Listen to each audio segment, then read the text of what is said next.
नमस्कार मित्रांनो, H D Marathi या यूट्यूब चॅनलवरती पुन्हा एकदा आपलं मनापासून स्वागत आहे.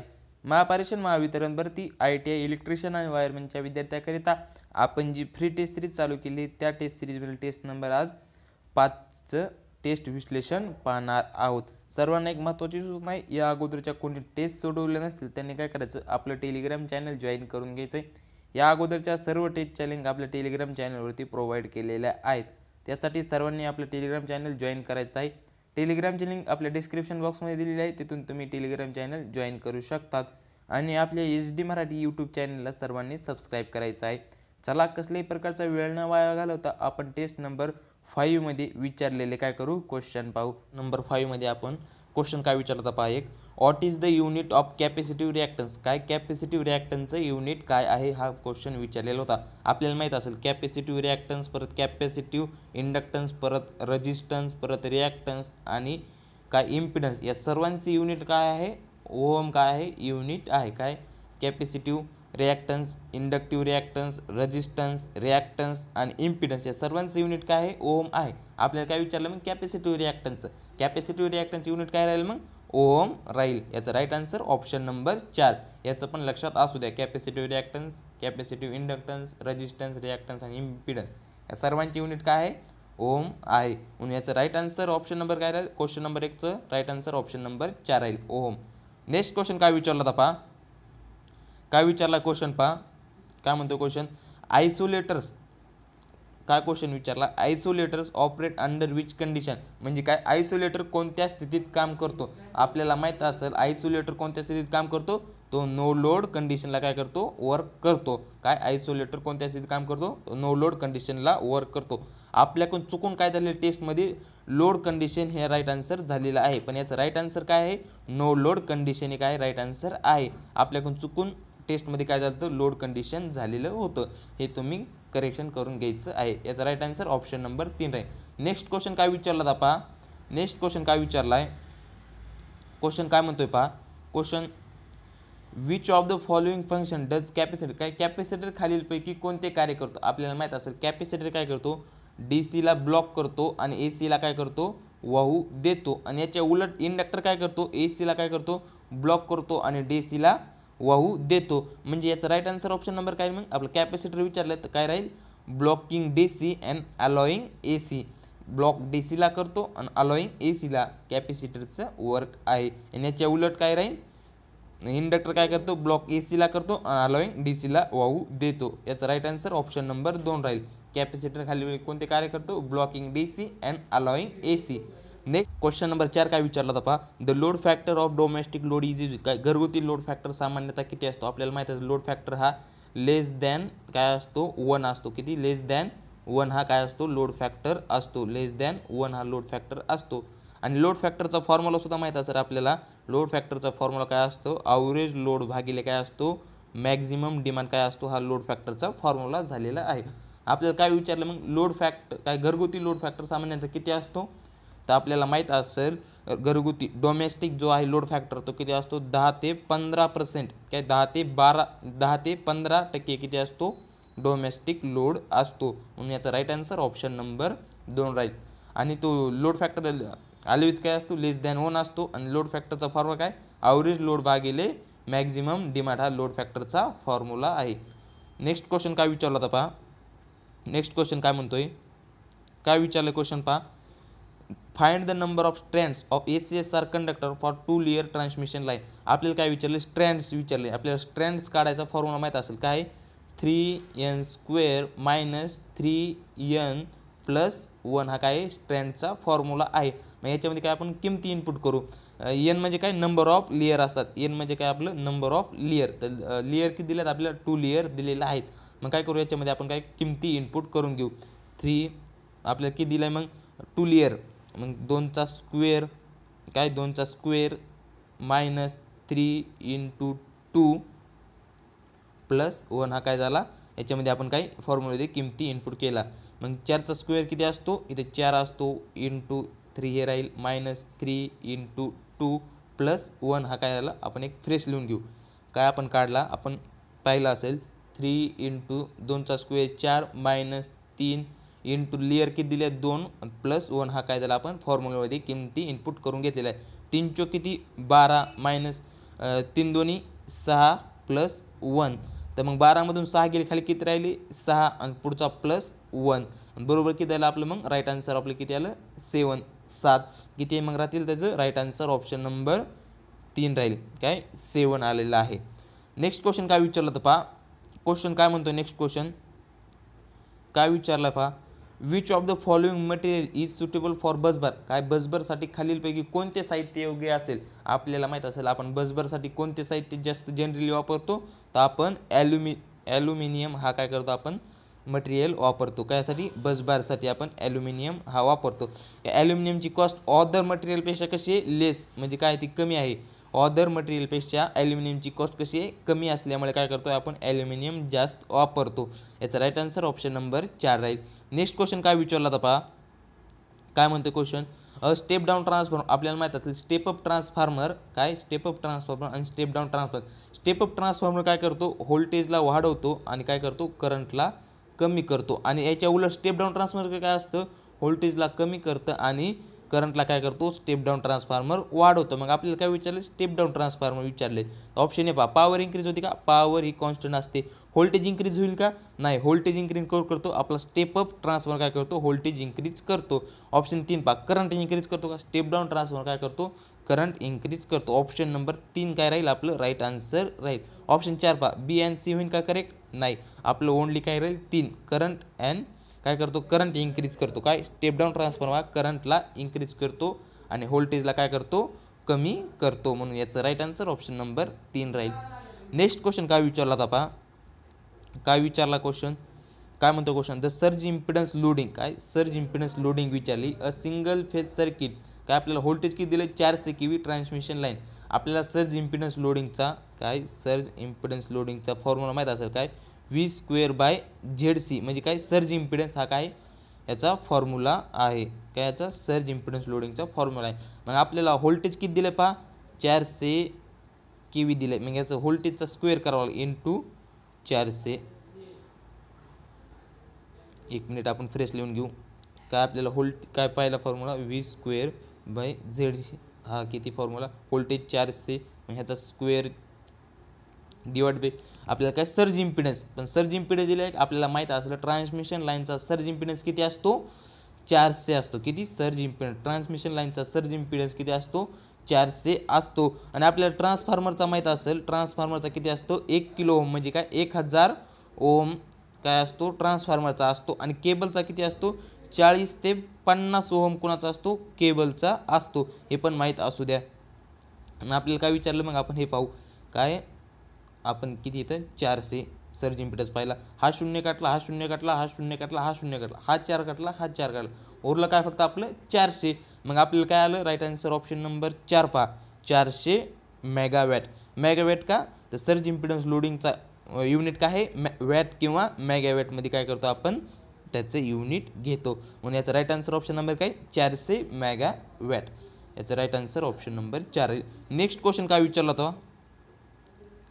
काय म्हणतो क्वेश्चन पहा काय म्हणतो क्वेश्चन जर आपण एखाद्या कंडक्टरला व्होल्टेज दिला असता इलेक्ट्रॉन हे कोणत्या दिशेने वाहतील.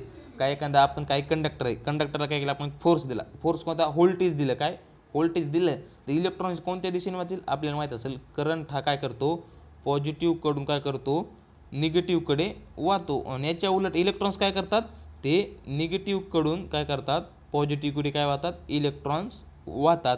आणि करंट हा आपला काय करतो पॉझिटिव्हकडून निगेटिव्हकडे वाहतो. मग आपल्याला काय विचारलं इलेक्ट्रॉन्स विचारले तर मग काय इलेक्ट्रॉन्स काय करतात निगेटिव्हकडून पॉझिटिव्हकडे वाहतात म्हणून याचं राईट आन्सर ऑप्शन नंबर 2 पहा निगेटिव्ह टू पॉझिटिव्हकडे काय इलेक्ट्रॉन वाहतात आणि करंट हा आपला पॉझिटिव्हकडून निगेटिव्हकडे वाहतो. याचं राईट आन्सर ऑप्शन नंबर 2 राहील निगेटिव्ह टू पॉझिटिव्हकडे इलेक्ट्रॉन्स वाहतात. नेक्स्ट क्वेश्चन काय विचारला होता पहा काय विचारला क्वेश्चन पहा इंट्रेन्सिक सेमीकंडक्टर काय शुद्ध सेमीकंडक्टर आहे. आपल्याला माहीत असेल आपले इंट्रेन्सिक सेमीकंडक्टर आणि एक्सटेन्शन सेमीकंडक्टरचे 2 प्रकार पडतात. इंट्रेन्सिक सेमीकंडक्टर म्हणजे उदाहरण सांगायचं झालं असतं काय त्याच्यात आपलं सिलिकॉन असेल परत कार्बन आणि जर्मेनियम सिलिकॉन, कार्बन आणि जर्मेनियम काय इंट्रेन्सिक सेमीकंडक्टरचे आणि एक्सट्रेन्सिक सेमीकंडक्टर. परत एक्सट्रेन्सिक सेमीकंडक्टरमध्ये 2 टाईप पडतात, एन टाईप परत इकडं पी टाईप, असे 2 टाईप पडतात. पण आपल्याला काय विचारलं आहे, इंट्रेन्सिक सेमीकंडक्टर काय शुद्ध सेमीकंडक्टर काय आहे आपल्याला माहिती आहे. शुद्ध सेमीकंडक्टरच्या व्हॅलेन्सी ऑर्बिटमध्ये किती 4 इलेक्ट्रॉन्स काय करतात, व्हॅलेन्सी ऑर्बिटमध्ये किती असतात, इंट्रेन्सिक सेमीकंडक्टर 4 इलेक्ट्रॉन्स असतात. आणि एक्सट्रेन्सिक सेमीकंडक्टरमध्ये 2 टाईप पडतात, पी टाईप आणि एन टाईप. पी टाईपमध्ये काय ट्रायव्हॅलेंट म्हणजे 3 इलेक्ट्रॉन्स, किती पी टाईपमध्ये 3 इलेक्ट्रॉन असतात काय व्हॅलेन्सी ऑर्बिटमध्ये. पेंटाव्हॅलेंट एन टाईप जो सेमीकंडक्टर आहे त्याच्या व्हॅलेन्सी ऑर्बिटमध्ये 5 इलेक्ट्रॉन, किती 5 इलेक्ट्रॉन. आणि टेट्राव्हॅलेंट म्हणजे काय इंट्रेन्सिक सेमीकंडक्टर त्याच्या व्हॅलेन्सी ऑर्बिटमध्ये किती 4 इलेक्ट्रॉन्स असतात. आणि आपल्याला काय विचारलं इंट्रेन्सिक सेमीकंडक्टर, मग याचा राईट आन्सर ऑप्शन काय राहील टेट्राव्हॅलेंट, ऑप्शन नंबर 3 याचं राईट आन्सर राहील. नेक्स्ट क्वेश्चन काय विचारला पहा, काय म्हणतोय क्वेश्चन पहा. Thermal protection switch can protect against काय, थर्मल प्रोटेक्शन स्विच काय विचारलं आपल्याला पहा. थर्मल प्रोटेक्शन स्विच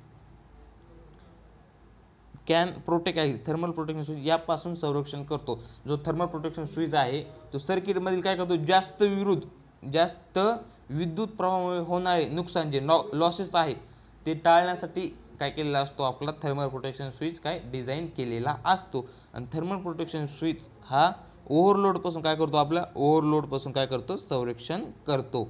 आणि हा कशासाठी डिझाईन केलेला असतो, तो जास्तचा विद्युत प्रवाह होणारे जे लॉसेस समजा नुकसान काय टाळण्यासाठी डिझाईन केलेला असतो. याचा right answer option number 3 overload. Next question काय विचारलं पहा, काय विचारलंय the characteristics of the fusing element should be काय, फ्युजिंग घटकाची वैशिष्ट्ये असावी. आपल्याला माहीत असेल फ्युजिंग घटकाची काय रेजिस्टन्स काय असतो, लो असतो. परत काय आपला कंडक्टिव्हिटी त्याची काय कंडक्टिव्हिटी कशी हाय असायला पाहिजे. आणि परत त्याचे काय मेल्टिंग पॉईंट काय लो असायला पाहिजे, काय मेल्टिंग पॉईंट त्याचा पण लो असायला पाहिजे. ऑप्शन पहा हाय रजिस्टन्स होईल का नाही, लो रजिस्टन्स पाहिजे. ऑप्शन 2 पहा लो रजिस्टन्स हे बरोबर आहे. ऑप्शन 3 पहा हाय मेल्टिंग पॉईंट पाहिजे का नाही, तिथं लो मेल्टिंग पॉईंट. ऑप्शन 4 पहा high conductivity and low melting point हे पण बरोबर आहे. ऑप्शन 3 कट होईल. मग याचं राईट आन्सर काय पाहिजे, लो रेजिस्टन्स आणि हाय कंडक्टिव्हिटी पाहिजे, याचं राईट आन्सर पाहिजे. याचं राईट आन्सर ऑप्शन नंबर काय राहिलं, ऑप्शन नंबर काय दिलं तर आपण टेस्टमध्ये पहा ऑप्शन नंबर 4 दिलेला आहे. पण याचं राईट आन्सर ऑप्शन नंबर काय, टायपिंगमध्ये मिस्टेक झालेली दिसती, टायपिंगवाल्याने काय केलेलं आहे तर लो रेजिस्टन्स केलेलं आहे. याचं राईट आन्सर काय राहील लो रेजिस्टन्स आणि काय हाय कंडक्टिव्हिटी आणि लो मेल्टिंग पॉईंट असायला पाहिजे. याचं राईट आन्सर ऑप्शन नंबर 2 आणि ऑप्शन नंबर 4 असायला पाहिजे होतं. पण टेस्टमध्ये टायपिंगवाल्याकडून काय झालेलं आहे ऑप्शन नंबर 4ला राईट केलेलं आहे. हे करेक्शन करून घ्या. याचं राईट आन्सर ऑप्शन नंबर पाहिजे लो रेजिस्टन्स आणि high conductivity and low melting point याचं राईट आन्सर पाहिजे. म्हणून याचं राईट आन्सर ऑप्शन नंबर 2 आणि 4 राईट आन्सर राहील. नेक्स्ट क्वेश्चन काय विचारला होता पहा. In the circuit breaker the arcing contact are made काय, आपल्याला आर्किंग कॉन्टॅक्ट कशापासून बनलेले असते ते विचारलं. काय सर्किट ब्रेकरमध्ये आर्किंग कॉन्टॅक्ट कशापासून बनलेले आहेत तर आपल्याला माहीत असायला पाहिजे आर्किंग कॉन्टॅक्ट हे कॉपर आणि टंगस्टन या मिश्रधातूपासून काय बनलेले असतात, आर्किंग कॉन्टॅक्ट बनलेले असतात. काय कॉपर अँड टंगस्टन सर्किट ब्रेकरमध्ये आर्किंग कॉन्टॅक्ट हे कॉपर आणि टंगस्टन मिश्रधातूपासून बनलेले असतात. नेक्स्ट क्वेश्चन काय विचारला आता पहा. Wave winding is most suitable आपल्याला माहीत असेल काय, आपण DC जनरेटरमध्ये 2 प्रकारच्या वाइंडिंग करतो. कोणती, एक लॅप वाइंडिंग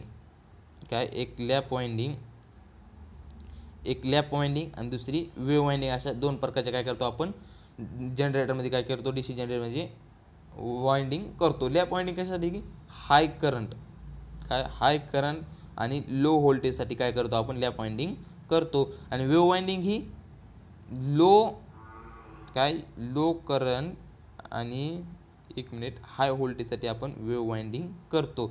आणि लॅप वाइंडिंग ही काय असते पॅरलल असते आणि वेव्ह वाइंडिंग ही सिरीज असते. आणि वेव्ह वाइंडिंगमध्ये किती करंट व्हायला किती फक्त 2च मार्ग असतात, किती 2च पॅरलल पाथ असतात. आणि लॅप वाइंडिंगमध्ये काय असतात, जेवढे नंबर ऑफ काय पोल असतील तेवढेच नंबर ऑफ पॅरलल पाथ असतात. कशामध्ये? लॅप वाइंडिंगमध्ये. आणि वेव्ह वाइंडिंगमध्ये फक्त 2च पॅरलर पाथ असतात. याचं राईट आन्सर काय राहील पहा. आपल्याला काय विचारलं आहे, wave winding is most tepal. ती वेव्ह वाइंडिंग कायसाठी असते? हाय व्होल्टेज आणि लो करंटसाठी आपण यूज करत असतो. म्हणून याचा right answer option number 2. Next question काय विचारला पहा. Which the resistance human body in dry condition. काय ड्राय कंडिशन काय आपल्याला मानवी शरीराच्या कोरड्या कातड्याचा रेजिस्टन्स किती असतो विचारलेला आहे. आपल्याला माहीत असायला पाहिजे. काय आपल्याला कोरड्या कातड्याचा रेजिस्टन्स विचारला आहे, ड्राय कंडिशनला विचारला आहे, तर किती असायला पाहिजे? 100 किलो ओम. काय 100 किलो ओम ते किती? 400 किलो ओमपर्यंत काय असतो? कोरड्या कातडीचा रेजिस्टन्स असतो. पण कोणती? Dry condition. जर ओल्या कातड्याचा म्हणजे ओल्या कातड्याचा किती असतो? मग किती असतो? ओल्या कातड्याचा रेजिस्टन्स हा 1000 ओम. 1000 ओम इतका असतो. कशा? ओल्या कातड्याचा. आणि ड्राय कंडिशन आणि कोरड्या कातड्याचा हा 100 किलो ओम ते 400 किलो ओम एवढा काय असतो? ओल्या कातड्याचा असतो. आणि तुम्हाला हे माहिती, इयर टू इयर हा किती असतो? इयर टू इयर हा 100 ओम असतो. आणि हँड टू फिट हा 400 ते 500 ओम एवढा असतो. हँड टू फिट 400 ते 500 आणि इयर टू इयर हा 100 ओम असतो. आणि ओल्या कातड्याचा रेजिस्टन्स हा 1000 ओम असतो. आणि कोरड्या कातड्याचा रेजिस्टन्स हा 100 किलो ओम ते 400 किलो ओम एवढा असतो. मग याचा राईट आन्सर ऑप्शन नंबर काय राहील? ऑप्शन नंबर 4 पहा, 100 किलो ओम एवढा राहील. नेक्स्ट क्वेश्चन काय विचारला होता पहा. काय विचारला question? In pipe earthing the diameter of hole in pipe should be. या पाईप आर्थिंगमध्ये पाईपच्या छिद्राचा व्यास किती असतो? आपल्याला माहीत असेल त्याचा व्यास किती असतो. पाईपमधील छिद्राचा जो व्यास असतो तो किती असतो? 12 mm एवढा असतो. आणि 19 ते 20 mm हा पाईपची साईज असते. परत 38 ते 40 mm ही GI रोडची काय असते? साईज असते. GI रोडवरील जे होल असतात त्यामधील जो गॅप असतो तो किती? 7.5 सेंटीमीटर एवढा असतो. काय? GI रोडमधील जे होल असतात त्यामधील जो गॅप असतो तो 7.5 सेंटीमीटर एवढा असतो. आणि GI रोडची साईज किती असते? 38 mm. काय? 38 mm.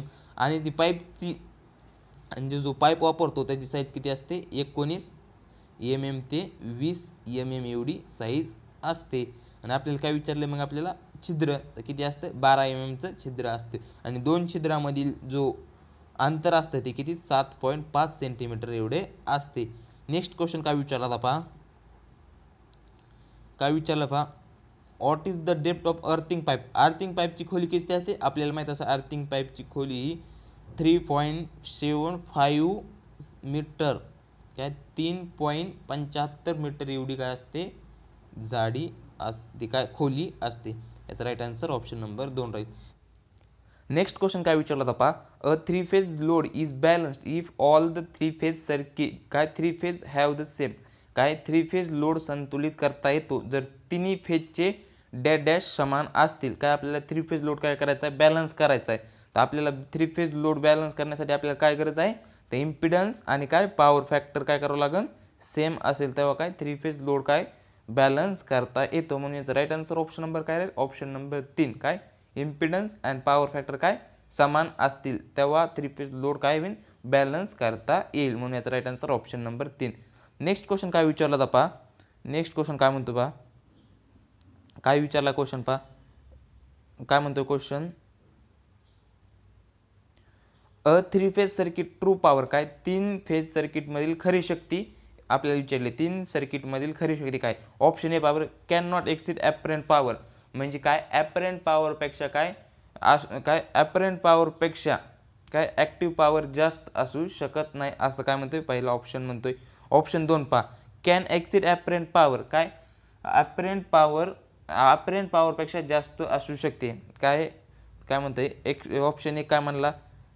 ऑप्शन काय? कॅन नॉट एक्सिड पॉवर म्हणजे ॲपरंट पॉवरपेक्षा जास्त असू शकत नाही. ऑप्शन 2 काय म्हणतोय? Can not exceed apparent power.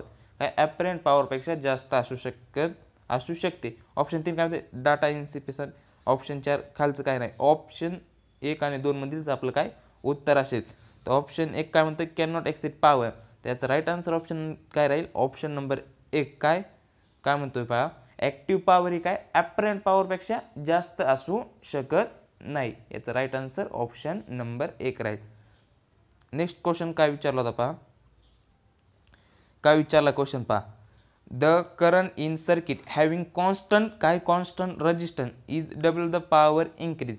काय आपल्याला एक सर्किट काय AC सर्किट दिलेलं आहे, त्यामधील काय करंट काय झाला आहे, करंट काय केला आहे 2 पटीने वाढला आहे. काय करंट 2 पटीने वाढला आहे. आणि रेजिस्टन्स कसा आहे आपला, रेजिस्टन्स हा काय कॉन्स्टंट आहे, रेजिस्टन्स हा स्थिर आहे. आपल्याला काय विचारली, पॉवर विचारली, की पॉवर किती पटीने वाढेल. आपल्याला हा पॉवरचा फॉर्म्युला माहीत असेल कोणता, power is equal to I² R हा आपल्याला फॉर्म्युला माहीत असेल.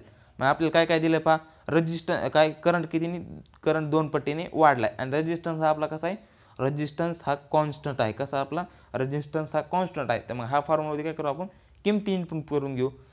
Power is equal to current किती 2 पटीने वाढला म्हणजे 2चा स्क्वेअर होईल. काय 2चा स्क्वेअर होईल इंटू रेजिस्टन्स हा काय कॉन्स्टंट आहे. मग 2चा स्क्वेअर काय होईल 4, R जसा तसा. तर मग काय होईल याचं राहील काय 4 टाइम्सनी वाढेल. म्हणून याचा राईट आन्सर ऑप्शन नंबर 5 राहील. काय 4 टाइम्सनी वाढेल. काय पॉवर ही 4 टाइम्सनी वाढेल. आय होप हा क्वेश्चन तुम्हाला समजलेला असेल. नेक्स्ट क्वेश्चन काय विचारला होता पहा.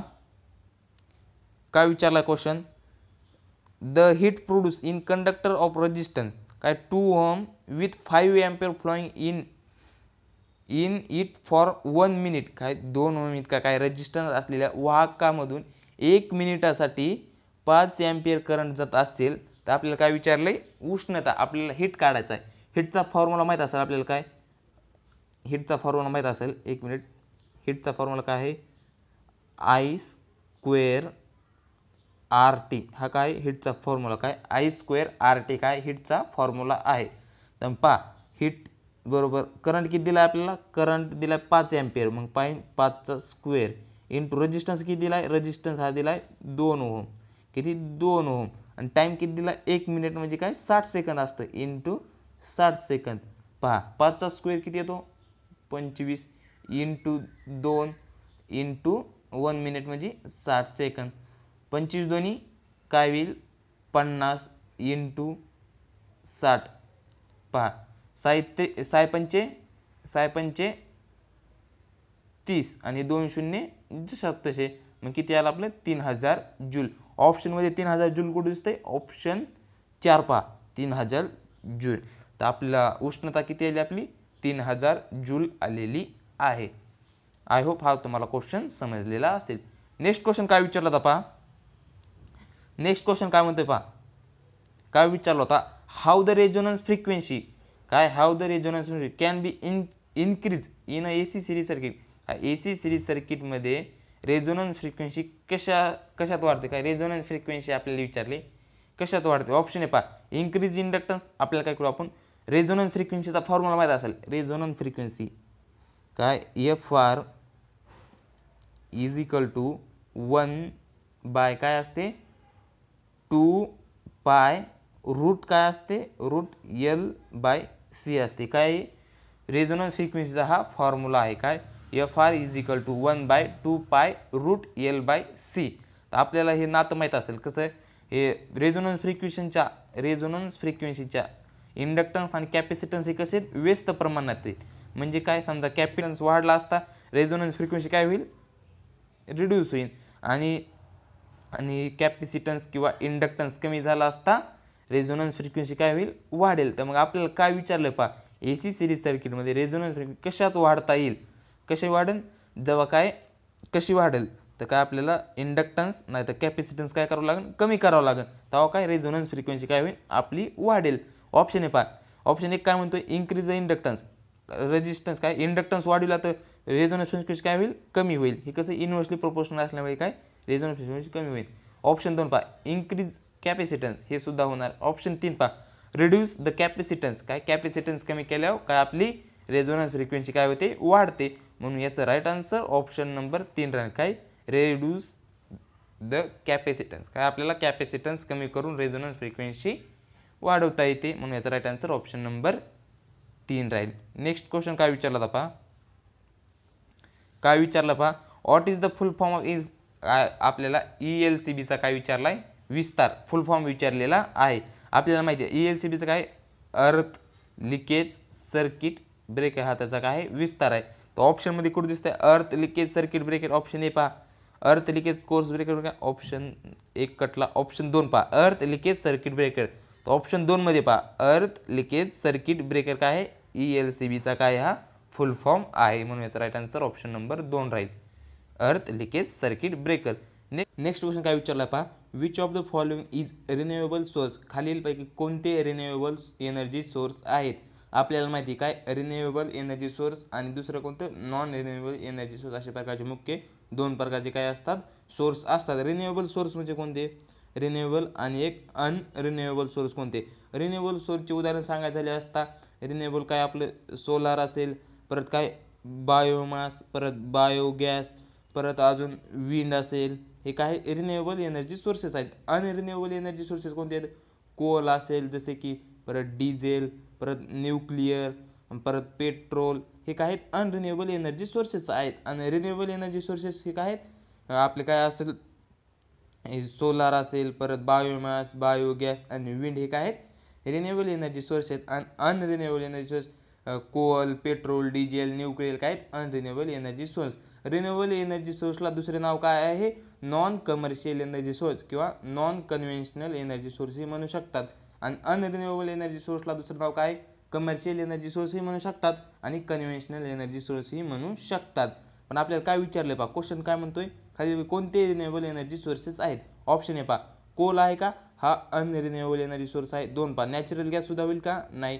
ऑप्शन 3 सुद्धा होणार नाही. ऑप्शन 4 पहा, विंड हा काय रिन्युएबल एनर्जी सोर्स आहे. ऑप्शन 5 पहा, सोलार अँड विंड हे काय आहेत रिन्युएबल एनर्जी सोर्सेस आहेत. म्हणून याचं राईट आन्सर काय राहील, आपलं ऑप्शन नंबर 5 राहील. काय, option number 5, solar and energy, काय सोलार एनर्जी आणि विंड एनर्जी काय ते रिन्युएबल एनर्जी सोर्सेस आहेत.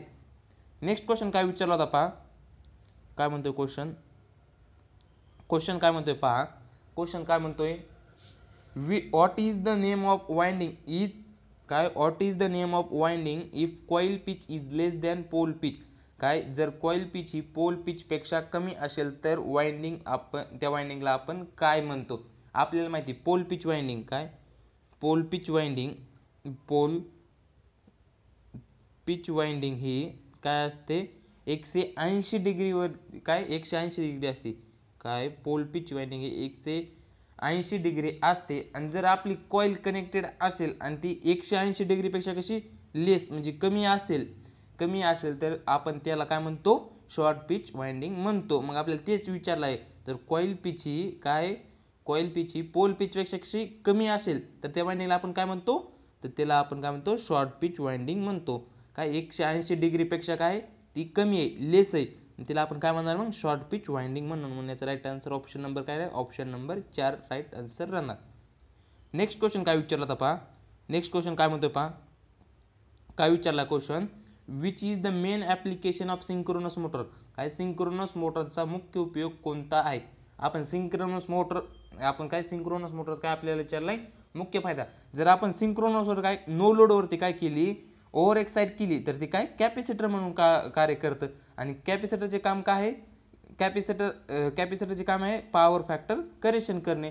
आणि कॅपॅसिटरचा पॉवर फॅक्टर कसा असतो, लीडिंग पॉवर फॅक्टर असतो. मग सिंक्रोनस मोटरचा मुख्य उपयोग काय आहे, मग तो पॉवर फॅक्टर करेक्शन करण्यासाठी. काय, पॉवर फॅक्टर करेक्शन काय करतो आपण, जर आपण सिंक्रोनस मोटर नो लोडवरती काय ओव्हर एक्साइट केली तर ती कॅपॅसिटरचे काय काम करते. आणि कॅपॅसिटरचं काम काय, पॉवर फॅक्टर करेक्शन करणे.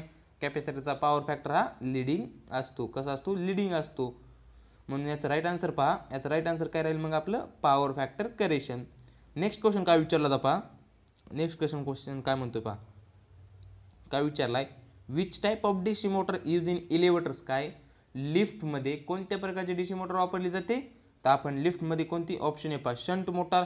शंट मोटरचा आपण यूज कुठे करतो, शंट मोटरचा उपयोग आपण DC shunt motor battery charging असेल तिथं आपण काय करतो, शंट मोटरचा उपयोग करतो. DC series motor as a booster म्हणून. आणि लिफ्टमध्ये कोणत्या प्रकारची डीसी मोटर यूज करतो, तर डीसी कम्युलेटिव्ह कंपाऊंड मोटरचा काय करतो आपण लिफ्टमध्ये काय करतो, लिफ्टमध्ये त्याचा यूज करतो. म्हणून याचा राईट आन्सर ऑप्शन नंबर 3 राहील, DC cumulative compound motor. Next question काय विचारला पहा, काय विचारला क्वेश्चन काय म्हणतोय पहा, अ 3 फेज इंडक्शन मोटर, काय 3 फेज इंडक्शन मोटर आहे. A 3 phase induction motor, 3 phase induction motor ही काय स्थिर गतीची मोटार आहे. काय 3 फेज इंडक्शन मोटर ही स्थिर गतीची एक मोटार आहे. लोडमध्ये बदल झाल्यास, काय 3 फेजच्या लोडमध्ये बदल झाल्यास 3 फेज इंडक्शन मोटरमध्ये 3 फेज इंडक्शन मोटरमध्ये लोडमध्ये बदल झाल्यास काय होते, 3 फेज इंडक्शन मोटर किंचित बदल होतो, फारसा स्पीडमध्ये काय किंचित बदल होतो, फारसा स्पीडमध्ये काय आपला फरक पडत नाही. ती कशी, जशी DC शंट मोटर आहे का नाही आपली DC शंट मोटार आहे त्यासारखी सेम तसं शंट मोटरचं काय DC शंट मोटरचं काय काम आहे, लोड वाढला असता त्याच्यात फक्त किंचित स्पीडमध्ये त्याचा फरक होतो. तसं 3 फेज इंडक्शन मोटरचं पण सेम ॲज इट इज तसं आहे. DC शंट मोटर काय अ कॉन्स्टंट स्पीड मोटर आहे, अ कॉन्स्टंट स्पीड मोटार आहे. म्हणून याचा राईट आन्सर ऑप्शन नंबर 2 राहील. नेक्स्ट क्वेश्चन काय विचारला तर पहा, काय विचारला पहा क्वेश्चन, काय 3 phase wound rotor motors are also called dash motor. काय 3 फेज वाउंड रोटर मोटरला डॅश मोटरनी देखील म्हणतो. आपल्या 3 फेज इंडक्शनमध्ये 2 प्रकारचे रोटर असतात, एक स्क्वेरल केज असतं, काय एक स्क्वेरल केज, आणि दुसरं काय असतं स्लिप रिंग, किंवा त्याला आपण काय म्हणतो स्लिप रिंग किंवा वाउंड रोटर किंवा फेज वाउंड रोटर सुद्धा म्हणतो. आणि काय विचारलं मग आपल्याला 3 फेज वाउंड रोटर मोटरलाच दुसरं नाव काय, आपलं वाउंड रोटरच्या दुसरं नाव काय आहे, मग त्याला आपण काय स्लिप रिंग, काय स्लिप रिंग रोटर सुद्धा म्हणू शकतो. 3 फेज इंडक्शन मोटरमध्ये काय स्लिप रिंग रोटर असे मुख्य 2 प्रकार, स्क्वेरल केज आणि एक स्लिप रिंग. स्लिप रिंग काय स्लिप रिंग इंडक्शन मोटरमध्ये काय आपण एक्सटर्नल रेजिस्टन्स काय करता येतो, एक्सटर्नल रेजिस्टन्स जोडता येतो. आणि वाइंडिंग याच्यामध्ये कशी असते, वाइंडिंग ह्याच्यामध्ये स्टार डेल्टा असते, कधी स्टार डेल्टाने वाउंड केलेली असते. आणि स्क्वेरल केजमध्ये आपल्याला काय एक्सटर्नल रेजिस्टन्स काय करता येतो, रेजिस्टन्स जोडता येत नाही. आणि ह्याची इफिशियन्सी काय स्क्वेरल केज इंडक्शन मोटरची इफिशियन्सी ही हाय असते. आणि स्लिप रिंग इंडक्शन मोटरमध्ये काय ब्रशेस नसतात, काय स्क्वेरल केज इंडक्शन मोटरमध्ये काय स्लिप रिंग आणि ब्रशेस नसतात. स्लिप रिंग इंडक्शन मोटरमध्ये काय असतात, ब्रशेस आणि स्लिप रिंग असतात आणि स्क्वेरल केजमध्ये नसतात. ह्याला एक्सटर्नल रेजिस्टन्स जोडता येत ना, हा इम्पॉर्टंट क्वेश्चन आहे. एक्सटर्नल रेजिस्टन्स हा आपल्याला स्लिप रिंग किंवा वाउंड मोटर रोटरला जोडता येतो. आपल्याला काय विचारलं मग पाहायचं, राईट आन्सर ऑप्शन काय राहील, ऑप्शन नंबर आपलं 4 राईट आन्सर राहील, स्लिप रिंग. नेक्स्ट क्वेश्चन काय विचारला तर पहा, काय म्हणतोय क्वेश्चन पहा, काय विचारलाय, which of the following does not cause hunting in synchronous motor. खालीलपैकी काय सिंक्रोनस मोटरमध्ये हंटिंग होऊ देत नाही. तर काय हंटिंग होऊ देत नाही, विंडेज आणि काय फ्रिक्शन काय सिंक्रोनस मोटरमध्ये हंटिंग होऊ देत नाही. म्हणून याचा राईट आन्सर ऑप्शन नंबर 4 राहील. नेक्स्ट क्वेश्चन काय विचारला तर पहा, काय विचारला पहा, अ synchronous motor can be use as synchronous capacitor Wien it is काय सिंक्रोनस मोटरला सिंक्रोनस कॅपॅसिटर म्हणून वापरले जाऊ शकते जेव्हा ती डॅश असेल. आताच आपण पाहिलं काय, जेव्हा सिंक्रोनस मोटर नो लोडवरती काय आपण ओव्हर एक्साइट करतो, काय ओव्हर एक्साइट करतो तेव्हा ती काय करते लिडिंग पॉवर फॅक्टर देते. आणि तेव्हा लिडिंग फॅक्टर कोणाचा असतो, कॅपॅसिटरचा असतो. म्हणून ती काय करते, काय विचारले सिंक्रोनस मोटर सिंक्रोनस कॅपॅसिटर केव्हा वापरली जाऊ शकते, तर जेव्हा आपण तिला ओव्हर एक्साइट करतो तेव्हा ती कॅपॅसिटर म्हणून वर्क करू शकते. आणि अंडर एक्साइट केला असता त्याचा पॉवर फॅक्टर काय येतो, लॅगिंग येतो. आणि ओव्हर एक्साइट केला असता लीडिंग, काय लीडिंग. कॅपॅसिटरचा पॉवर फॅक्टर कसा असतो, लीडिंग असतो. आणि जर समजा आपण अंडर एक्साइट केली तर त्याचा पॉवर फॅक्टर हा लॅगिंग येत असतो. याचा right answer option number 2 over excited. Next question काय विचारला तर पहा, काय क्वेश्चन विचारला पहा, in short circuit what is the value of resistance. काय शॉर्ट सर्किटमध्ये रेजिस्टरचे मूल्य किती असते, काय शॉर्ट सर्किटमध्ये रेजिस्टन्सचे मूल्य हे 0 असते. आणि व्होल्टेजसुद्धा काय होतो, शॉर्ट सर्किटमध्ये व्होल्टेजसुद्धा कमी होतो. पण करंट काय होतो इन्फिनिटी, काय करंट अमर्याद वाढतो. किती अमर्याद वाढतो, काय करंट शॉर्ट सर्किटमध्ये करंट अमर्याद वाढतो, इन्फिनिटी होतो. आणि आपलं काय येतो रेजिस्टन्स हा 0 होतो आणि व्होल्टेजसुद्धा काय होतो कमी होतो. मग याचं राईट आन्सर ऑप्शन नंबर काय विचारलं आपल्याला, शॉर्ट सर्किटमध्ये रेजिस्टरचे मूल्य काय असते, ते 0 असते. Right answer option 3. Next question काय विचारला होता पहा, which of the following substance are diamagnetic, काय खालीलपैकी कोणते पदार्थ डायमॅग्नेटिक आहेत. आपल्याला माहिती आहे आपलं काही किती 3 प्रकारचे पदार्थ असतात. काय डायमॅग्नेटिक कोणता, एक कोणता डायमॅग्नेटिक, दुसरा पॅरामॅग्नेटिक, परत तिसरा फेरोमॅग्नेटिक काय असतात, असे 3 प्रकारचे आपले पदार्थ असतात. त्यातलं आपल्याला काय विचारलं, डायमॅग्नेटिक पदार्थ विचारलेला आहे. डायमॅग्नेटिक पदार्थाची परमेबिलिटी आपल्याला माहीत असेल, म्यू हा काय, म्यू हा 1 पेक्षा कसा असतो, 1 पेक्षा कमी असतो. आणि पॅरामॅग्नेटिक मटेरियलचा काय असतो, म्यू हा 1 पेक्षा थोडा जास्त असतो, स्लाइटली काय जास्त असतो. आणि फेरोमॅग्नेटिक पदार्थाचा म्यू हा 1 पेक्षा खूप जास्त असतो, काय खूप जास्त असतो.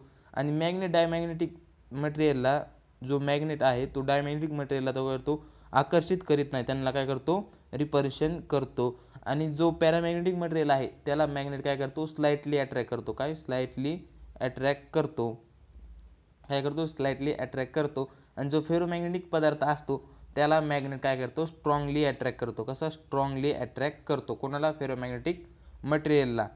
आणि आपल्याला क्वेश्चन काय विचारला आहे पहा, खालीलपैकी कोणते पदार्थ डायमॅग्नेटिक पदार्थ नाहीत.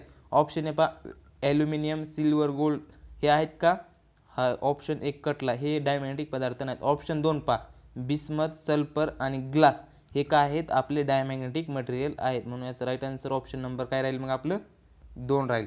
बिस्मथ, सल्फर आणि ग्लास हे काही डायमॅग्नेटिक मटेरियल आहेत, काय ह्या डायमॅग्नेटिक सबस्टन्स आहेत.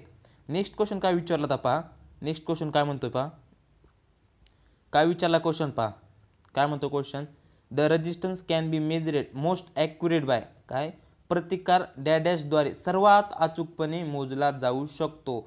ऑप्शन ए पहा, मेगरने काय करतो आपण, हाय रेजिस्टन्स मेजर करतो, काय मेगरने आपण हाय रेजिस्टन्स मेजर करतो. आणि मल्टीमीटरने आपण काय करतो, करंट मेजर करतो. परत व्होल्टेज आणि काय आपण रेजिस्टन्स, काय करंट, व्होल्टेज आणि रेजिस्टन्स काय मल्टीमीटरने मेजर करू शकतो. ब्रिज मेथडने काय करतो आपण, ॲक्युरेट काय अचूकपणे काय करतो आपण, काय अचूकपणे रेजिस्टन्स आपण ब्रिज या मेथडने मोजू शकतो, मेजर केला जाऊ शकतो. मग आपला याचा राईट आन्सर ऑप्शन काय राहील, ऑप्शन नंबर 3 राईट आन्सर राहील. काय प्रतिकार ब्रिज मेथडद्वारे सर्वात अचूकपणे मोजला जाऊ शकतो. ऑप्शन 4 पहा, होल्ट ॲमीटर मेथडने आपण काय केला जातो, होल्ट ॲमीटर मेथडने आपण काय केलं जातो, मीडियम रेजिस्टन्स मेजर केला जातो, मीडियम रेजिस्टन्स मेजर केला जातो. आणि केल्विन डबल ब्रिज मेथडने आपण लो रेजिस्टन्स काय केलं जातो, मेजर केला जातो. याचा आपल्याला राईट आन्सर ऑप्शन काय भेटलेला, ऑप्शन नंबर 3 भेटलेला आहे. आय होप हा तुम्हाला क्वेश्चन समजलेला असेल. नेक्स्ट क्वेश्चन काय विचारला होता पहा, क्वेश्चन नंबर 35 काय विचारला होता पहा, काय म्हणतोय, which generated would you prepare for feeding long DC transmission line, काय लांब डीसी ट्रान्समिशन लाईन भरण्यासाठी तुम्ही कोणत्या डीसी जनरेटरला प्राधान्य द्याल, तर आपण लॉंग डीसी ट्रान्समिशन लाईनसाठी आपण कोणते जनरेटर वापरतो, तर आपण तिथे ओव्हर कंपाऊंड जनरेटर वापरत असतो. कोणते, ओव्हर कंपाऊंड जनरेटर वापरत असतो. आणि शॉर्ट ट्रान्समिशन लाईन असेल तेव्हा आपण काय फ्लॅट कंपाऊंड जनरेटर यूज करत असतो. याचा राईट आन्सर ऑप्शन नंबर 4 भेटलेला आहे, over compound generator. Next question काय विचारला होता पहा, काय विचारला आहे पहा, द इलेक्ट्रिक फ्लक्स डेन्सिटी, काय विद्युत प्रवाह घनता काय आहे, scalar quantity, vector quantity. Option 3 पहा, फेजर क्वांटिटी. ऑप्शन 4 काय म्हणलं, एनी ऑफ दिस का नन ऑफ दिस. काय इलेक्ट्रिक फ्लक्स डेन्सिटी काय आहे, वेक्टर क्वांटिटी, कोणती, ही वेक्टर क्वांटिटी आहे. म्हणून याचा राईट आन्सर ऑप्शन नंबर काय राहील, 2 राहील. काय ती इलेक्ट्रिक फ्लक्स डेन्सिटी ही वेक्टर क्वांटिटी आहे. नेक्स्ट क्वेश्चन काय विचारला होता पहा, काय विचारला क्वेश्चन, काय विचारला क्वेश्चन पहा आपल्याला, क्रिपिंग हे खालीलपैकी कोण, काय क्रिपिंग काय विचारलं आहे, क्रिपिंग हे खालीलपैकी कोणत्या मीटरमध्ये वापरली जाते. आपल्याला क्रिपिंग म्हणजे माहीत असलं पाहिजे की क्रिपिंग म्हणजे काय, कॉईलमध्ये करंट नसताना जे ॲल्युमिनियमची डिस्क कंटिन्युअसली काय एनर्जी मीटरमध्ये काय असते, जी कॉईल आपण काय कॉईलमध्ये करंट नसताना ॲल्युमिनियमची डिस्क कंटिन्युअसली फिरत राहते, म्हणजेच तिला क्रिपिंग म्हणतो आपण, काय क्रिपिंग म्हणतो. काय आपले जे एनर्जी मीटर असते त्याच्यामध्ये काही क्रिपिंग असते. आणि क्रिपिंग ही लाईट लोड कंडिशनला काय करते, वाढली, लाईट लोड कंडिशनला जर क्रिपिंग वाढली तर काय आपल्या रिडिंगमध्ये सुद्धा वाढ होते. आणि क्रिपिंग हे कुठे होते, ती एनर्जी मीटरमध्ये होते, आपल्याला ते विचारलेलं आहे. तर काय energy meter right answer option राहील. क्रिपिंग म्हणजे काय आपण पाहिलं, कॉईलमध्ये करंट नसताना ॲल्युमिनियमची डिस्क कंटिन्युअसली फिरत राहणे म्हणजेच काय आपली क्रिपिंग होय. आणि कुठे होती, ती एनर्जी मीटरमध्ये होती, विचारलेलं होतं. म्हणून याचं राईट आन्सर ऑप्शन नंबर काय राहील, 4 राहील. नेक्स्ट क्वेश्चन काय विचारला होता पहा, काय विचारला क्वेश्चन पहा, dynamometer type instrument is use to measure, काय मोजण्यासाठी आपण डायनामोमीटर प्रकारचे उपकरण वापरतो. आपल्याला माहिती आहे डायनामोमीटर हा AC आणि DC या दोन्ही पॉवर सप्लायवरती तो वर्क करतो. आणि आपण डायनामो टाईप मीटरने आपण काय करतो, आपण डायनामोमीटर टाईपने आपण करंट मेजर करतो, परत व्होल्टेज मेजर करतो आणि पॉवरसुद्धा काय करतो, या डायनामो टाईप मीटरने काय करतो आपण मेजर करतो. आणि दोन्ही पॉवर सप्लाय ही कोणत्या AC आणि DC पॉवर सप्लायवरती कार्य करते. आणि जे ॲप्लिकेशन काय आहेत, व्होल्ट मीटर असन, वॅट मीटर असन आणि ॲमीटर याचे ॲप्लिकेशन आहेत. आय होप हा तुम्हाला क्वेश्चन समजला असेल. मग याचा राईट आन्सर ऑप्शन काय राहील, ऑल ऑफ राहील, ऑल ऑफ दिस राहील.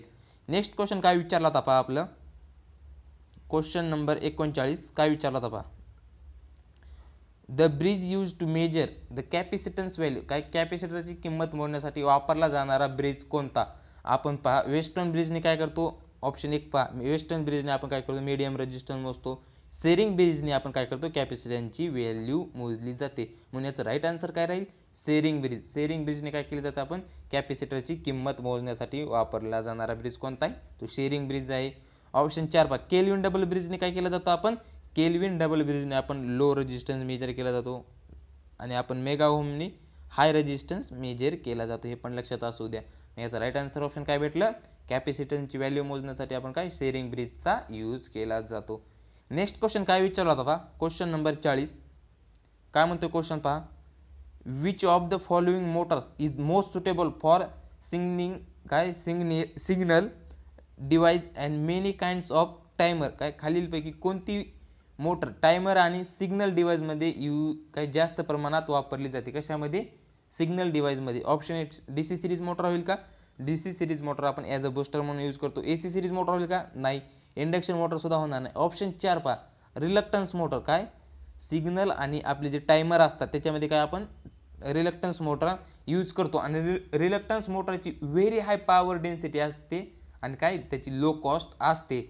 कंट्रोल डिवाइसमध्ये सुद्धा या रिलक्टन्स मोटरचा यूज केला जातो. कशात, कंट्रोल डिवाइस आणि काय आपलं टायमर आणि सिग्नल डिवाइसमध्ये सुद्धा याचा रिलक्टन्स मोटरचा यूज केला जातो.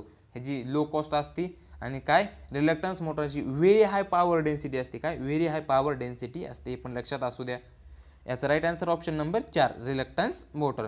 नेक्स्ट क्वेश्चन काय विचारला तर पहा, काय म्हणतो क्वेश्चन, DC जनरेटर रेटिंग, काय DC जनरेटर रेटिंग कशात असते, DC जनरेटर रेटिंग कशात असते. आपल्यामध्ये KVA मध्ये काय असते, ट्रान्सफॉर्मर आणि अल्टरनेटरची रेटिंग, काय ट्रान्सफॉर्मर आणि अल्टरनेटरची रेटिंग ही KVA मध्ये असते. किलोवॅटमध्ये काय असते, जनरेटरची रेटिंग असते, काय ह्याची आपल्या DC जनरेटरची रेटिंग ही किलोवॅटमध्ये असते. HP मध्ये कशाची असते, मोटर्स असते. आणि किलोवॅट हवर ही एनर्जी मीटरची असते, काय एनर्जी मीटरची, किलोवॅट हवर ही एनर्जी मीटरची रेटिंग असते. आपल्याला आन्सर काय भेटलेला आहे, DC जनरेटरची रेटिंग कशामध्ये असते, किलोवॅटमध्ये. म्हणून याचा राईट आन्सर ऑप्शन नंबर 2 राहील. नेक्स्ट क्वेश्चन काय विचारला होता पहा, काय विचारला पहा, DC machine stray losses is sum of, काय DC मशीनमधील स्ट्रे लॉसेस आहेत. आपल्याला माहीत असेल स्ट्रे लॉसेस कोणते कोणते, विंडेज लॉसेस असेल, काय विंडेज लॉसेस, परत फ्रिक्शन लॉसेस, परत आपला कोणता ED करंट लॉस, कोणता ED करंट लॉस, आणि परत आपला काय हिस्टेरिसिस लॉस. हे काय आहेत, हिस्टेरिसिस लॉस, शॉर्टमध्ये लिहितो हिस्टेरिसिस लॉस. हे काय आहेत, आपले स्ट्रे लॉसेस आहेत. कोणता, windage loss, friction loss, ED current loss आणि हिस्टेरिसिस लॉस हे काय आहेत, आपले स्ट्रे लॉसेस आहेत. पण आपल्याला ऑप्शनमध्ये दिलेलं आहे का तसे, ED current loss, hysteresis loss, windage, friction ऑप्शनमध्ये दिलेलं नाही. पण आपल्याला माहीत असेल काय विंडेज आणि फ्रिक्शन लॉसलाच मिळून काय होतो, आपला मेकॅनिकल लॉस होतो. कोणता, मेकॅनिकल लॉस आणि आपला ED करंट लॉस आणि काय हिस्टेरिसिस लॉस मिळून काय होतो, आपला आयर्न लॉस किंवा कोर लॉस किंवा मॅग्नेटिक लॉस आपण त्याला म्हणू शकतो. असं ऑप्शनमध्ये कुठेही आयर्न लॉस आणि मेकॅनिकल लॉस असं ऑप्शनमध्ये दिसतंय का, ऑप्शन आहे पहा, ऑप्शनमध्ये दिलं आहे का, total copper loss and mechanical. Option 1 कटलं, ऑप्शन 2 आर्मेचर कॉपर लॉस कटलं, कॉपर लॉसचा काही संबंध नाही. शंटफील्ड कॉपर लॉस नाही. ऑप्शन 4 पहा, आयर्न लॉस आणि मेकॅनिकल लॉस आपलं याचं राईट आन्सर राहील. काय DC मशीनमधील स्ट्रे लॉसेस कोणते आहेत, आयर्न लॉस आणि मेकॅनिकल लॉस. याचं राईट आन्सर ऑप्शन नंबर 4 राहील. नेक्स्ट क्वेश्चन काय विचारला होता पहा, काय विचारला पहा, क्वेश्चन काय विचारला आहे, what is the inductive reactance of DC circuit. काय DC सर्किटमधील काय विचारलं आपल्याला, DC सर्किटची प्रेरक अभिक्रिया, DC सर्किटची प्रेरक अभिक्रिया विचारली. आपल्याला माहिती इंडक्टिव्ह रिॲक्टन्सचा फॉर्म्युला काय आहे आपल्याला माहिती आहे, XL म्हणजे काय इंडक्टिव्ह रिॲक्टन्स. इंडक्टिव्ह रिॲक्टन्सचा काय फॉर्म्युला आहे 2πfL. FL म्हणजे F म्हणजे काय फ्रिक्वेन्सी आणि L म्हणजे काय इंडक्टन्स. तर आपल्याला काय विचारले, what is the inductive reactance of DC circuit. DC सर्किटची प्रेरक अभिक्रिया काय असते, DC सर्किटमध्ये फ्रिक्वेन्सी असते का, फ्रिक्वेन्सी नसते, म्हणून याच्यामध्ये काय राहील DC सर्किटमध्ये काय फ्रिक्वेन्सी नसते. तर मग याची किंमत काय राहील, DC सर्किटची प्रेरक अभिक्रिया काय असेल मग तिथे DC नसते म्हणजे तिथं 0. आपलं राईट आन्सर ऑप्शन नंबर काय राहील 0 राहील. नेक्स्ट क्वेश्चन काय विचारला होता पहा, क्वेश्चन नंबर 44 काय विचारला होता पहा, काय म्हणतो क्वेश्चन पहा, एक minute. We battery are connected in parallel. काय आपल्याला काय विचारले, बॅटरी समांतर का जोडल्या जातात. काय आपली बॅटरी काय आपण समांतर का जोडल्या जातात विचारले आपल्याला. बॅटरी आपण समांतर का जोडली जाते, आपल्याला माहीत असेल हे आपण अशी पॅरलल बॅटरी जोडली. तर बॅटरी पॅरलल जोडून आपला काय करंट काय इन्क्रीज करण्यासाठी, काय करंटची कॅपॅसिटी वाढवण्यासाठी काय केलं आपण बॅटरी पॅरललमध्ये जोडतो. आणि जर आपल्याला व्होल्टेजची कॅपॅसिटी वाढवायची असेल तर आपण काय करतो, बॅटरीला काय करतो आपण सिरीजमध्ये काय करतो जोडतो. काय सिरीजमध्ये आपण बॅटऱ्या जोडतो. काय आपल्याला जर व्होल्टेजची कॅपॅसिटी वाढवायची असेल तर आपण काय करतो सिरीजमध्ये जोडतो, आणि करंट कॅपॅसिटी वाढवायची असेल तर आपण काय करतो समांतर जोडतो. मग ऑप्शनमध्ये करंट कॅपॅसिटी कुठे वाढवण्याचे ऑप्शन आहे पहा, इन्क्रीज द एफिशियन्सी आहे का, काही संबंध नाही. इन्क्रीज द व्होल्टेज रेटिंग, आपण व्होल्टेज रेटिंग वाढवण्यासाठी काय करतो सिरीजमध्ये जोडतो. ऑप्शन 2 ऑप्शन 3 पहा, increase the current capacity. Option number आपलं राईट आन्सर भेटलेला आहे. काय करंटची कॅपॅसिटी वाढवण्यासाठी आपण बॅटरी समांतर जोडतो. राईट आन्सर ऑप्शन नंबर 3 राहील. नेक्स्ट क्वेश्चन काय विचारला होता पहा, काय विचारला पहा, खालीलपैकी कोणते लॉसेस मेकॅनिकल लॉसेसमध्ये मोडतात. याच्या अगोदर आपण एक क्वेश्चन पाहिला होता. खालील मेकॅनिकल लॉसमध्ये कोणते बसतात, विंडेज लॉस आणि काय विंडेज लॉस आणि फ्रिक्शन लॉस हे काय मेकॅनिकल लॉसमध्ये येतात. असं ऑप्शन नंबर कुठे दिसतंय, हिस्टेरिसिस लॉस कशामध्ये येतो, कोर लॉसमध्ये येतो. ऑप्शन 1 होणार ना, एडी करंट बी कोर लॉसमध्ये. विंडेज लॉस आणि फ्रिक्शन लॉस, ऑप्शन नंबर 5 पहा, फ्रिक्शन आणि विंडेज लॉस म्हणजेच काय आपला मेकॅनिकल लॉसमध्ये मोडतात. कोणते फ्रिक्शन आणि विंडेज लॉस हे मेकॅनिकल लॉसेसमध्ये मोडतात, म्हणून याचा राईट आन्सर ऑप्शन नंबर 5 राहील. नेक्स्ट क्वेश्चन काय विचारला होता, क्वेश्चन नंबर 46 काय म्हणतो क्वेश्चन पहा, टर्बाईनच्या आउटपुटला कोणती एनर्जी भेटते. काय टर्बाईनच्या आउटपुटला कोणती एनर्जी भेटते. टर्बाईनला दुसरं आपण काय प्राईम ओव्हर सुद्धा म्हणू शकतो. टर्बाईनलाच दुसरं नाव आपण काय प्राईम ओव्हर सुद्धा म्हणू शकतो. टर्बाईनच्या आपण इनपुटला कोणती एनर्जी येतो, कायनेटिक एनर्जी किंवा अदर एनर्जी आपण काय कायनेटिक एनर्जी टर्बाईनच्या ह्याला देतो. पण टर्बाईनपासून आउटपुटला आपल्याला कोणती एनर्जी भेटते, तिथं आपल्याला मेकॅनिकल एनर्जी भेटते. काय मेकॅनिकल एनर्जी भेटते, म्हणून याचा राईट आन्सर ऑप्शन नंबर 3 राहील. काय टर्बाईनच्या आउटपुटला मेकॅनिकल एनर्जी भेटते. आपण टर्बाईन हा कायमध्ये आपला पॉवर जनरेशनमध्ये आपण पाहिलेला आहे. नेक्स्ट क्वेश्चन पहा, नेक्स्ट क्वेश्चन काय विचारला होता, क्वेश्चन नंबर 47 काय म्हणतोय पहा, 100 ओहमचा रजिस्टर हा 220 व्होल्ट 50 हर्ट्झ AC कनेक्टेड असेल तर एका पूर्ण सायकलमध्ये किती पॉवर खर्च होईल. आपल्याला काय दिलं इथं रेजिस्टन्स दिलेला आहे आणि 200 व्होल्ट काय दिला आहे आपल्याला सप्लाय दिलेला आहे.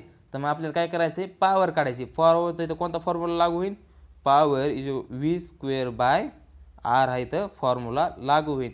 मग व्होल्टेज किती दिलं आहे पहा, मग व्होल्टेजचंच काय करायचं स्क्वेअर करायचं, 220 गुणिले 220 डिवायडेड बाय आपल्याला रेजिस्टन्स किती दिला आहे 100 ओहम. मग काय करायचे 100 ओहम, हा शून्य कटला, हा शून्य कटला, हा शून्य कटला, हा शून्य कटला. 22 गुणिले 22 किती येते पहा, 22 गुणिले 22 किती आलं पहा 484 इथं किती 22चा वर्ग किती आपल्याला आपण डाय गुणाकार करू काय 22चा वर्ग किती 484 वॅट आलं. याचा राईट आन्सर ऑप्शन नंबर काय राहील 4 राहील. 484 वॅट येईल. काय करायचं डायरेक्ट 22चा काय करायचा स्क्वेअर करायचा. मग किती तो 22चा स्क्वेअर किती 484, म्हणून याचा राईट आन्सर ऑप्शन नंबर 4 राहील. नेक्स्ट क्वेश्चन काय विचारला होता पहा, नेक्स्ट क्वेश्चन काय म्हणते पहा, काय जूल पर काय कुलाम हे कशाचे युनिट आहे आपल्याला माहिती आहे जूल पर कुलाम हे कशाचे होल्टचे युनिट आहे काय होल्टचे युनिट आहे म्हणून याचा राईट आन्सर ऑप्शन नंबर किती 4 राहील होल्टचे युनिट आहे काय जूल पर कुलाम हे कशाचे व्होल्टेजचे युनिट आहे तेच विचारलं होतं आपल्याला. नेक्स्ट क्वेश्चन काय विचारलं होतं पहा काय म्हणतो क्वेश्चन पहा जर विद्युतधारा एखाद्या मंडळात 25 एम्पियर आणि विरोध 5 एम्पियर असेल तर मंडळात व्होल्टेज किती आपल्याला व्होल्टेज विचारलं एकदम सोपा क्वेश्चन विचारला होता. व्होल्टेजचा फॉर्म्युला माहीत असेल काय I × R हा व्होल्टेजचा फॉर्म्युला आहे. करंट किती दिला आहे 25 एम्पियर किती 25 एम्पियर आपल्याला काय दिला आहे करंट दिला आहे इंटू रेजिस्टन्स 5 25 5 किती 125 येईल. मग काय आपल्याला विचारले व्होल्टेज याचं युनिट 125 कुठे दिसतंय ऑप्शन नंबर 1 मध्ये दिसतंय त्याचा right answer option number 1 125 volt विचारले व्होल्टेज विचारले तर 125 व्होल्ट होईल. नेक्स्ट क्वेश्चन काय विचारला पहा पीक फॅक्टर बरोबर काय पीक फॅक्टर बरोबर आपल्याला माहीत असेल पीक फॅक्टर काय असतो काय आपल्याला पीक फॅक्टर विचारलं पीक फॅक्टर बरोबर काय असतो आपल्याला माहीत असेल काय मॅक्झिमम व्हॅल्यू भागिले काय असते RMS व्हॅल्यू असते काय RMS व्हॅल्यू असते. मग पीक फॅक्टर बरोबर काय आलं मॅक्झिमम व्हॅल्यू भागिले RMS व्हॅल्यू ऑप्शनमध्ये कुठे दिसतंय ऑप्शन नंबर 4 पहा काय मॅक्झिमम व्हॅल्यू भागिले RMS व्हॅल्यू आपल्याला काय पीक फॅक्टर बरोबर विचारलेलं आहे. नेक्स्ट क्वेश्चन पाहू याचा राईट आन्सर ऑप्शन नंबर काय आहे 4. क्वेश्चन आज टेस्ट नंबर 5 मधील सर्व क्वेश्चन आपण किती टोटल क्वेश्चन आपण किती पाहिलेले आहेत 50 क्वेश्चन पाहिलेले आहेत किती 50 क्वेश्चन टेस्ट नंबर 5 मधील पाहिलेले आहेत.